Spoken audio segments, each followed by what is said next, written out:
হাতে আর মাত্র 14টা দিন, তারপরেই 8ই জুলাই রাজ্যে এক দফায় হতে চলেছে পঞ্চায়েত নির্বাচন। শেষ মুহূর্তের প্রচারে ঝড় তুলছে জেলায় জেলায় এবং ঘুরছেন শাসক থেকে বিরোধী শিবিরের তাবড় তাবড় নেতারা। মেগা প্রচারে নেমেছে শাসক দল তৃণমূল।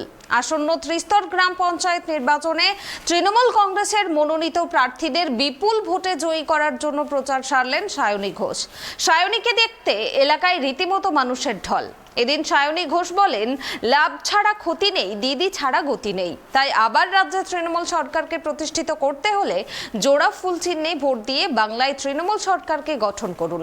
এদিন সায়নী ঘোষের সাথে প্রচারে দেখা যায় বিধায়ক নিশীথ কুমার মালিককেও।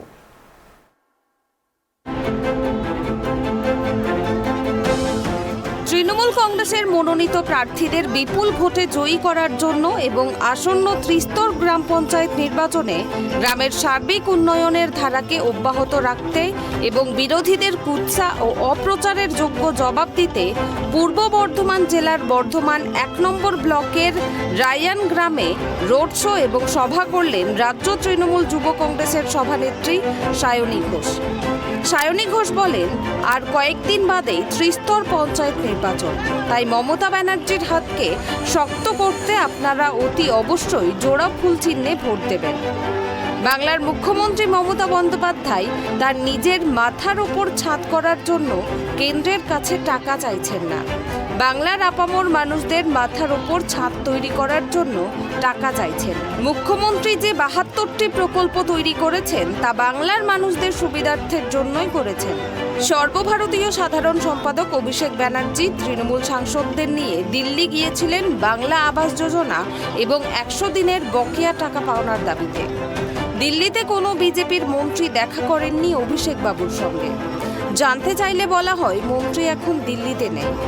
সায়নী ঘোষ আরও বলেন, লাভ ছাড়া ক্ষতি নেই, দিদি ছাড়া গতি নেই। তাই রাজ্যে আবার তৃণমূল সরকারকে প্রতিষ্ঠিত করতে হলে জোড়া ফুল চিহ্নে ভোট দিয়ে বাংলায় তৃণমূল সরকারকে গঠন করুন। সায়নী যেভাবে মানুষের সঙ্গে মিশে মানুষকে বোঝাচ্ছেন, মানুষকে বলছেন এবং সর্বোপরি জনগণের সঙ্গে মিশে যাচ্ছেন, এটা কিন্তু আমাদের কাছে একটা নতুনত্ব পাওনা। মাননীয় মুখ্যমন্ত্রী মমতা বন্দ্যোপাধ্যায় সায়নীদিকে আমাদের পূর্ব বর্ধমান জেলায় পাঠিয়েছেন প্রচারের জন্য পঞ্চায়েত নির্বাচনের সামনে রেখে। আমরা এতে খুশি, গর্বিত এবং আজকে রায়ান প্রমাণ করে দিয়েছে যে পূর্ব বর্ধমান জেলায় রায়ান গ্রামের যে মানুষের আজকে ঢল নেমেছিল, এটা আমাদের কোনো ব্লকে এত মানুষের ঢল নেই। এটা হচ্ছে মানস ভট্টাচার্যের কৃতিত্ব এবং কাকলুদির কৃতিত্ব, এটা কিন্তু প্রমাণ করে দিয়েছে।